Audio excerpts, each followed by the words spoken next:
okulota ennyumba mu buli ngeri yonna gyoba ogirose mu lwatu genda batuna ekirooto ekyo. Ogeza okulota ng'olaba ennyumba ekutte omuliro, olaba ng'oli mu nnyumba nnene erimu ebisenge bingi, oli mu nnyumba nkadde, oli mu nnyumba mpya, oli mu nnyumba nkyafu, oli mu kusenguka, oli mu kayumba akabi, okuba ebisunzo by'ennyumba, ennyumba egudde, musota mu nnyumba, ennyumba nzigule, ennyumba nzigale, oli mu nnyumba ey'edda gye wavaamu kati ate gy'ozzeemu, oba ng'oli mu nnyumba ey'ewammwe eri mu kyalo, oli mu nnyumba erongooseddwa renovation, gye tuyita renovation, n'okulota ababbi. Mukama yeebazibwe nnyo. Kyekirooto kirigenda okubatunula olunaku olwaleero. Bayibuli eyogera mu kitabo kya Isaaya essuula ya 65 olunyiriri olwa 21. Bayibuli egamba era balizimba ennyumba ne basulamu, era balisimba ensuku ez'emizabbibu ne balya ebibala byamu. Balizimba ennyumba ne basulamu, era balisimba ensuku ez'omuzabbibu ne balyamu ebibala byamu. Mukama waffe omulungi yeebazibwe nnyo. So Mukama agamba tulizimba ennyumba tulizibeeramu, ate era tulyamu ebibala, tulisimba ensuku ate tulya n'ebizabbibu okuva mu nsuku ezo. Bayibuli eyogera mu kitabo kya Zabbuli essuula 120 mmeka, Zabbuli 127 ewonye olusooka n'olwokubiri. Bayibuli egamba Mukama bw'atazimba nnyumba bazimbira bwereere, bw'atakuma kibuga abakuuma bakuumira bwereere. So ennyumba zaffe zizimbibwa Mukama era zikuumibwa Mukama, ng'ate nga naawe oli nnyumba, gwe kennyini ampuliriza, oli nnyumba, oli yeekaalu ya Katonda. So katusooke tutandikirewo omwoyo omutukuvu tukukoowoola, omwoyo wa Mukama, omwoyo ayigiriza, jangu gwe abatuyigiriza nga tugenda batuyiga ku birooto bino eby'ennyumba, jangu otukulembere mu linnya erya Yesu Kristo omwana wa Katonda omulamu. Amiina. Mukama waffe omulungi yeebazibwe. Kakati ekirooto kino eky'ennyumba Mukama Katonda akikozesa nnyo okwogerako eri obulamu bwaffe. Kyekimu ku birooto ebimu ku bye tuzze tulaba ebiri common, ebirooto bye tusinza okulisiivinga bye mutuweereza okuba nga tuddamu. Ekirooto kino kibadde so common, so olwaleero katumenga tutunuulira.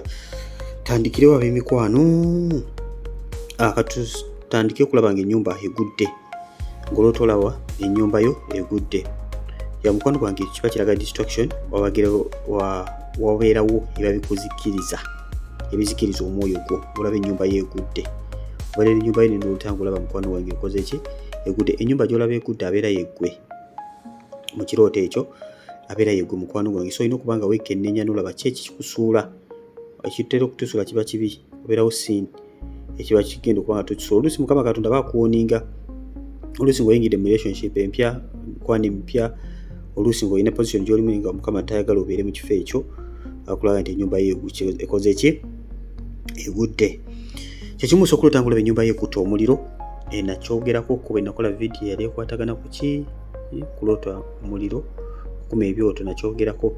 Ennyumba ekutte omuliro ekiikirira bizibu, ng'olaba ennyumba, the house is on fire, eba ekiikirira biki? Bizibu byerere mukwano gwange. Of course omuliro guleeta distraction nagwo, tegusobola kujja ebintu bisigala kyekimu. Osobola okulota nga olaba oli mu mansion, ennyumba ennene ng'erimu ebisenge bingi, ng'oli omwo owulira essanyu, owulira emirembe. Ekirooto kyo tekiba kibi ng'oli mu nnyumba erimu ebisenge bingi ng'owulira emirembe. Yesu nga bwe yatugamba nti agenze okuba kabaka wa Katonda okututeekerateekera ebifo. Mukama yeebazibwe nga yagenda okuba ng'akola ki? Yatugamba mu nnyumba ya Kitaawe mulimu ebisenge bingi, nawe ekityo tekyandibadde bwe kityo singa teyanditugambibwa atyo, singa si bwe kyali. Yatugamba nti mu nnyumba ya Kitaawe mulimu ebisenge bingi, era bw'atyo agenda okuba ng'ateekerateekera ekifo ekkanisa. So olaba ng'oli mu mansion, ennyumba nga nnene nnyo ng'erimu ebisenge bingi, emanya mukwano gwange Mukama Katonda obubaka oba bwekuusa ku bwakabaka bwa Katonda. Olina okupenga attention n'olaba ekirooto ekyo kiggweerawa. Mukama waffe omulungi yeebazibwe. Kiggweera mu mirembe oba obaddeko ebifo byolina okuba ng'oyingiramu nga tosobola kuba ng'oyingiramu. So bwesanga mu nnyumba eyo mulimu ebifo by'otasobola kuggula, Mukama Katonda bakulaga nti nno waliwo obuyinza bw'otannaba kukwatako. waliwo obuyinza bw'otannaba kukwatako. Abamu baloota nga waliwo akuwa ebisumuluzo by'ennyumba, olaba kimansion ekinene nga waliwo akuwa ebisumuluzo, waliwo yatuwako ekirooto nga mubayita ba boyfriend ka boyfriend we amuwa ekisumuluzo ky'ennyumba naye nga abeewaabwe ba boyfriend tebamwagaliza kuyingira nnyumba eyo, nga tebamwagaliza, nga tebamwagadde. Ekiba kiti ekyo mukwano gwange nti omukulu ayinza okuba nga yamwagala naye nga famire y'omusajja tegenda kubeera nnyangu gyali, tebagenda kukwagala nako yadde. Mukama bakuwonera nga bukyali, alabe engeri gy'osobola okuba nga oresponde mbere osabe Mukama kwambaza amafuta ga Esther aga favor oganje. Mukama yeebazibwe nnyo. Osobola okutangula olaba oli mu nnyumba, ennyumba nkadde. Naawe ennyumba zino enkadde tusobola ozaawulamu emirundi ebiri. Waliwo ennyumba enkadde nga wali opangisaayo nga lijozze, wali wazimba y'amaka naye kati mwasenguka mwazimba ewalala, mwasenguka mu nnyumba eyo mwavaayo ne mudda mu nnyumba endala, oba mupadde mupangisa ne muva mu eyo ennyumba ne mupangisa mu kifo ekirala, kati ate ng'olaba gyozze. Ekiro ekyo Mukama Katonda bakulaga setbacks, nti ozze emabega, ozze mu bikadde. Oluusi oyinza okuba nga olina ebintu ebikadde byozzeemu nga si byolina okuba nga oddamu, oluusi nga bigenda bikutwala mu kuzikirira, bikutwala mu kibi. Oluusi walina abantu bajja mu bulamu bwo kakati bakomyewo, ojja kukanga oluusi ofunye ekiro tekifaanako bwe kiti ng'ozzeeyo emabega, oluusi ng'onafuye mu kusaba ojja kukanga ng'ozzeeyo emabega. Mukama nga akikozesa nnyo okulaga nti going backwards, ekyo tuyita setbacks mu bulokozi muno, mulimi olw'omwoyo. Setbacks ng'olaba ozze mu nnyumba enkadde gye walimu. Nawe ekyoto kino kitambulirako okudda emabega mu byenfuna, okudda emabega mu nsi ey'omwoyo, so olina okubeera very very careful. Osobola okuloota nga ate ozze emabega mu nnyumba naye ng'ennyumba gy'ozzeemu yeri eyo mu kyalo eri gye babaziika, oba akayumba akakadde, oluusi n'akayumba ako oluusi kaavaawo tekakyali nawo, naye wamwe waliwo ennyumba ndala naye ng'olaba ozzeeyo mu kyalo naye ate nga akayumba akaliwo. So mukwano gwange Mukama era bakulaga nti those are ancestral powers, emyoyo gye egy'ekika ejja gironda obuzaale n'omusaayi, giba gikusika, giba gikulondoola, giba gyagala kubanga gikola ki, gikuzzaayo. Abamu oluusi obeera na mu kusaba n'osiiba n'onoonya Mukama, ate the end of it olaba nga ate oloota buno obuyumba obukadde ne weebuuza ate bane ndodde noonya Mukama, ate kakati ekintu osa obuyumba obukadde kye ki? Tolina kibi kyokoze. Mukwano wemanya Mukama bakulaga nti waliwo amaanyi agakunoonya naye nga gano gina emyoyo girondoola obuzaale n'omusaayi. Na mu mbeera efaanako bwe kiwabeerawo kye tuyita sotayi oba strongholds, omulabe sitaani z'abakozesa olusobeera saddaaka eziba zakolebwa eziconnectinga ku nnyumba y'ewammwe. Manyi ennyumba z'ewaffe esinga zibeeramu nnyo obusamize, alimu nnyo obusamize, so mbeera endagaano eziba zakolebwa mu busamize nga za kukwatiramu abaana n'abazzukulu. So kyolina okukola kubanga okuba strongholds, okumenya sotayi, kwegaana endagaano zonna na kusindika fire. Oluusi osangayo n'abantu abaafa nga muntu yafa n'osanga ate omusanze nayo ng'ate olaba nti zibeera ndagaano nazo eziconnectinga n'amagombe n'abafu abo. Abafu abo buli we bajja mukwano wange tebabeera kalungi kubanga bava mu nsi eri ey'abafu ewatali yadde akalungi, so ojja kwekanga nga bazikiriza buli kantu konna eri obulamu bwo. Osobola okuleeta ekyoto kino ekya nnyumba nga kiri very direct, olaba ennyumba empya, ennyumba enyirira, ennyumba erabika bulungi, ng'ogiraba n'owulira essanyu mu kirooto. Oluusi obadde kyosabira Mukama okuwa ennyumba nga kiri very very direct, nga Mukama Katonda addamu buzzi ssaala zo nga kiri very direct. So kisinziira ki kyosabira mukwano gwange, si buli okifuna nti kiba kitegeeza nsi yo ya mwoyo yokka. Mukama ayinza okikoyesa okulaga nti essaala yo gizzeemu. Mukama waffe omulungi yeebazibwe nnyo. Now mu nfaanana efaanako bwe tekiba kizenga bunnabbi, kiba kizenga bunnabbi okulaga nti maaso awo Mukama Katonda agenda kubanga akikola. Osobola otangula ennyumba erimu omusota, ennyumba gy'osulamu ng'olaba erimu omusota. Now kino kisinziira, sometimes omusota guyinza okubeera very violent nga gwataakinga. Oluusi osobola okulota nga guliko mu kisenge kimu, oba guli mu ddiiro, oba guli mu kisenge. Oba guli mu kisenge mwe musula, manya mukwano gwange eneebeera marriage attack, babeera balumbye amaka go. Omusota guno guyinza okuba guleeteddwa ddogo oba gino emyoyo egya gironda obuzaale n'omusaayi. Ogwo omusota gwolaba mu nnyumba yo oluusi nga guba attackinga. Sometimes guyinza okuba nga teguba attackinga, omusota guno nga just guli awo nga watunuulira butunuulizi nga tegulina kye gubakola, nga gulinga mukwano gwammwe nga tegubafaako nammwe muguli awo nga guli awo waggulu oba mu nnyumba ku mabaati mu miti nga just tegubatunulako obutunuzi bulaba gubalaba naye nga tegubafaako. So mukwano gwange, don't be fooled in such a dream. Nolowooza nti tewali kyeguliko. Ekyo tuyita kalondoozi oba monitoring spirit. Kalondoozi oba monitoring spirit oba abamu gye bayita familiar spirits. Mukama yeebazibwe nnyo. Familiar spirits, kalondoozi, ogwo omusota guba gulina kye guzza okuba nga guzikiriza. Mukama bakulaga nti waliwo olukwa omulaba ekitandi wakupangidde through those familiar spirits. Sawa yonna the fact that guli mu nnyumba suubira ekibi sawa yonna okuba nga kigenda kukutuukako, naye kotegedde tewa kigenda kukutuukako olw'ensonga otegedde nti ono omusota ogwebuzaabuza mu nnyumba gulina kye gupulaninga, gulina kye gugenda okukola sawa yonna. So tewalayagala kusona musota mu nnyumba, tewalayagala kubeera na mukwano gwa musota oba kugu undermininga. Musota guli very very tricky. Bible egogerako very very tricky. Sitaani gwe yakozesa okuba nga asuula Adam ne Eva, very tricky. So olanga ennyumba yo mulimu omusota, todda buzzaawo kugamba tegulina kye gwankoze n'omukwano gwange nedda. So kwetanga olaba ennyumba yo nzigule nga oluusi weebase togaddeewo, kwetanga olaba weebase togaddeewo, manya mukwano gwange ekyo tekyo kikulaga mukwano gwange oyinza okuba nga weebase tosabye, wegendeezanga nnyo oluusi ekyoto ng'ekyo weebase tosabye, enzigi zonna emunsi ey'omwoyo nzigule, emizimu gisobola oyitawo ssaawa yonna ne gikkuba. Tekyandibadde kirungi ng'omulokole okuyingira obuliri omwana wa Katonda yina nga tosabye nedda, olina okusooka n'oggala enzigi zonna. Bw'onaaba nga tosabye jakola ekyoto nga kino nga weebase enzigi zonna nzigule, oluusi okere ku makya mu kirooto okendokera nga mwasuze temuggaddeewo. Bw'olootanga ekyoto kino osooka ne weekebera weebase kw'osabye oba nedda. Osooka olutanga enzigi zonna nzigale nga tolina access ku nnyumba, tolina bisumuluzo biggulawo. Mukama Katonda bakulaga nti nno weetaaga okuba nga onoonya Katonda okuba nga ofuna amanyi n'obuyinza okusobola okuba nga oyingira olina okuba nga oyingira.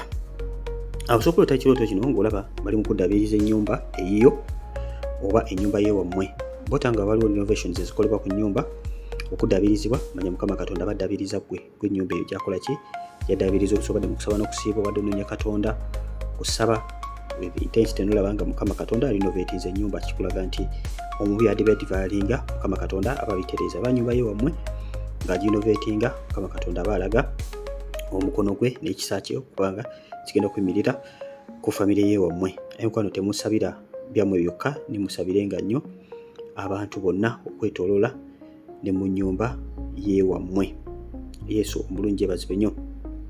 Bw'olotanga olaba osenguka ng'ova mu nnyumba enkadde ng'oyingira ennyumba empya, yes, Mukama Katonda aba akugamba kyaba kugamba kuleka bikadde. Oluusi ng'obadde olina ebikadde by'oweggyeko mu nsi ey'omwoyo nga obivuddemu, olaba ng'osenguse oyingidde mu nnyumba empya. Ennyumba empya gy'olaba obeera yeggwe, Mukama Katonda balaga nti you are renewed, you are being renewed.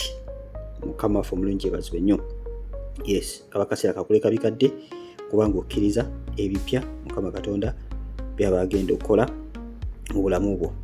Ekyoto kino ekyennyumba Mukama Katonda ekituufu kiri nti akikozesa nnyo. Naddala abasinga musinga kuloota nga muzzeeyo ewammwe eri mu kyalo gye babaziika.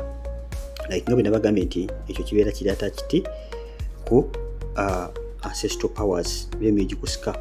Nakyo Mukama so kikozesa okulaga that you backsliding. Denga most of the time kibeera kiti ku ancestral powers.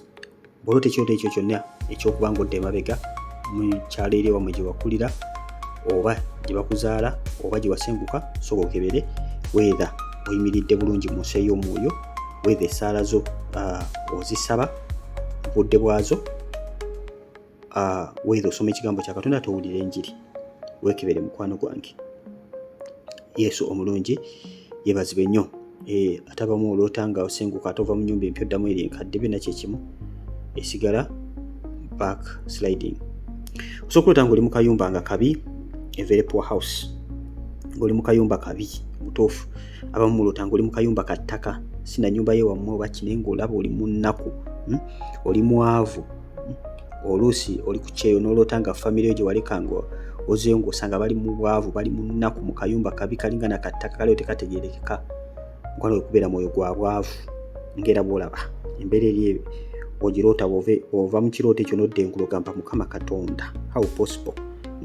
Ng'obwana bwo buli awo tebutegeerekeka, oluusi ka bizinesi nako kali awo tekategeerekeka, abadde alina edduuka ate kati olaba liri mu buyumba bwa ttaka eri ewammwe gy'okolera bizinesi. Byonna kye kimukwano gwange. Kintu kino ky'okutambulirako finances zo, Katonda okulaga bw'oyimiridde mu finance. Naddala kabisa biyingira mu bizinesi zo, laba ng'ozikolera eyo mukyalo ewammwe. Ekyo nze nkyogera ku video eziwerako ddala. Mukama yeebazibwe nnyo. So, bw'oloota ng'ozze emabega, manya mukwano gwange si birungi. Oba olina okuba essaala eri yennyini okubanga ovaayo omulabe sitaani gyakukwatidde. Ku ky'omusota gwe mbagambye, bw'oloota ng'olaba omusota guli violent guba attackinga, mbagambye nti sometimes kibeerako eddogo nga lirumbye amaka gammwe. Abamu mulootanga ababbi babreakinze mu nnyumba. Ababbi babreakinze mu nnyumba, nakola video y'okuloota ababbi. Nakyogerako era ojja kubanga ononya video ojja kugiraba. Ejja kubanga ekuyamba nnyo gw'aloota ng'omubbi akuyingiridde. Ababbi nga bagamba Mukama bw'atazimba nnyumba bazimbira bwereere, bw'atakuma kibuga bakumira bwereere, gye tulaba eri mu Zabbuli 127 y'osooka n'olwokubiri. Ekituufu kiri nti ababbi baba bakuyingiridde, manya nti security mu nsi ey'omwoyo waliwo enzigi omulabe zakozesa okubanga accessinga ennyumba yo oba obulamu bwo. So ekiro kino ekyennyumba ky'okutambulirako nga bagambye nti finances zaffe, ebyenfuna z'okutambulirako ensi ey'omwoyo bw'eyimiridde, eyimiridde ekya mu nsi ey'omwoyo ne mu buliwo. Ate era nabagambye nti ekyoto kyo Mukama Katonda so kikozesa direct, okwogera direct n'okumanya ensi ey'omwoyo bwekola ki, weyimiridde. Oluusi abamu ng'osabira nnyumba kyofuna ekyoto ekifaananako bwe kityo, kulaga nti Mukama Katonda azzeemu essaala zo. Oloota nga ennyumba ye egudde, kinakyogeddeko awo, distraction ebeera distraction, sometimes ebeera business yo nga egenda okuba nga egwa. So ate oluusi kisobola okutambulako n'omwoyo gw'okufa, so olina okubeera very very careful. Oloota nga ennyumba nkyafu, very dirty house, kiikirira. Very dirty house ekiikirira butali butuukirivu, ekiikirira kibi. Wabeerawo ekibi ekitannaba kwenenyezebwa, wabeerawo ekibi ekiba kikyali mu bulamu bwo. Ennyumba enkyafu, oli mu nnyumba nkyafu erimu kasasiro, oluusi ennyumba yo nga nkyafu nnyo. Mukama Katonda abalaga nti gwe yeekaalu ya Katonda, weetaaga okuba nga weenenya, weetukuze, Mukama asobole okuba nga atuula mu ggwe. Weetukuze, Mukama Katonda asobole okuba nga atuula mu ggwe yeerage. Abamu oloota ng'olaba osibye ebintu byo byonna ng'ogenda mu kyalo, nagambye ebeera setback, odda mu kyalo. Abamu oloota nga emmotoka ezze n'epaakinga ebintu byo byonna n'obiteeka ku mmotoka n'ovaayo. Obadde mu kusaba na kusiiba n'oloota ekirooto ng'ekyo, mukwano gwange kubeera buwanguzi okulaga nti mukwano gwange omaze okuba ng'onunulibwa, omaze okuba ng'oviirayo ddala. Kwatamu ebyo byonna n'oteeka ku mmotoka n'ovaayo. Kibeera kyoto kya buwanguzi. Abamu oloota otudde oli wamu nabo, muli mu kulya munywa, ozeere mabega, oluusi n'abafu bali ku bijjuliro lwe lumu. Mukwano gwange manya teyo neesigala zibeera ndagaano ezo, endagaano z'ekika, endagaano ezigatta ku kika. Otudde wamu muli mu kulya, muli mu kunywa nabo, ng'ate olaba kuliko n'abafu ziri bisinga. Oba olina kuze kutako bwekutuze. Enkwano ndowooza kankomaawo. Mujja tuweereza ebirooto byonna bye muloota ku nnyumba, tujja kuba nga tubiddamu. Tujja kukola ka video nga nzemu ebirooto ebyo ebikwatagana ku nnyumba kutteeko wano. Yes, tuli mu kugeza kulaba nga tukola ebirooto byonna tubimaleyo. Osobola okuba nga buli kyonna ky'oloota osobola okubuuza ku YouTube, noba nga osobola okuba nga ofuna okuddibwamu. Abatobe ku mikutu emirala nga Facebook, TikTok, wawona tubagamba nti mujje ku YouTube, waliwo wakali very organized, ky'oloose ky'obuuza ojja kuba nga ofuna video zi detailed bulungi. Bw'oba nga oli mpya, subscribing okone kade, ojja kuba nga ofuna notification buli tunava nga tadde video. Ojja kubasaba please like, share, comment. Those who are new to the channel, please kindly subscribe and share this channel to other people. Nebasobola okuba nga bakola ki, bayambibwa. Beere bulungi mwera basigadde Brother Steven ku lwa Chosen Generation.